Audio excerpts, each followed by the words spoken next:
موسیٰ بن اسماعیل نے ہم سے حدیث بیان کی، ان کو ابو عوانہ نے خبر دی، ان سے موسیٰ ابن ابی عائشہ نے بیان کی، ان سے سعید بن جبیر نے، انہوں نے ابن عباس رضی اللہ عنہ سے کلام الہی لا تحرک بہ لسانک لتعجل بہ سورۃ قیامہ آیت نمبر 16 کی تفسیر کے سلسلے میں سنا کہ رسول اللہ صلی اللہ علیہ وآلہ وسلم نزول قرآن کے وقت بہت سختی محسوس فرمایا کرتے تھے، اور اس کی علامتوں میں سے ایک یہ تھی کہ یاد کرنے کے لیے آپ اپنے ہونٹوں کو ہلاتے تھے۔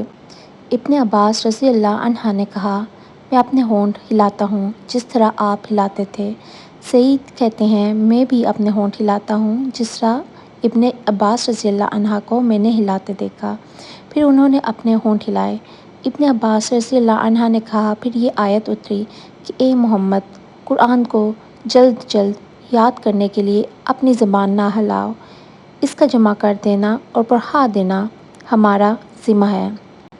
ابن عباس رضی اللہ عنہ کہتے ہیں، یعنی قرآن آپ صلی اللہ علیہ وآلہ وسلم کے دل میں جما دینا اور پڑھا دینا ہمارے ذمہ ہے، یعنی کہ اللہ کے ذمہ ہے۔ پھر جب ہم پڑھ چکیں تو اس پڑھے ہوئے کی اتباع کرو۔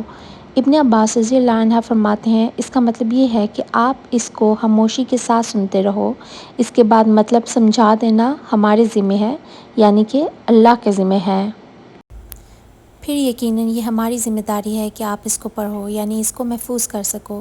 چنانچہ اس کے بعد جب آپ کے پاس جبرائیل علیہ السلام وحی لے کر آتے تو آپ توجہ سے سنتے، جب وہ چلے جاتے تو رسول اللہ صلی اللہ علیہ وآلہ وسلم اس وحی کو اسی طرح پڑھتے جس طرح جبرائیل علیہ السلام نے اسے پڑھا تھا۔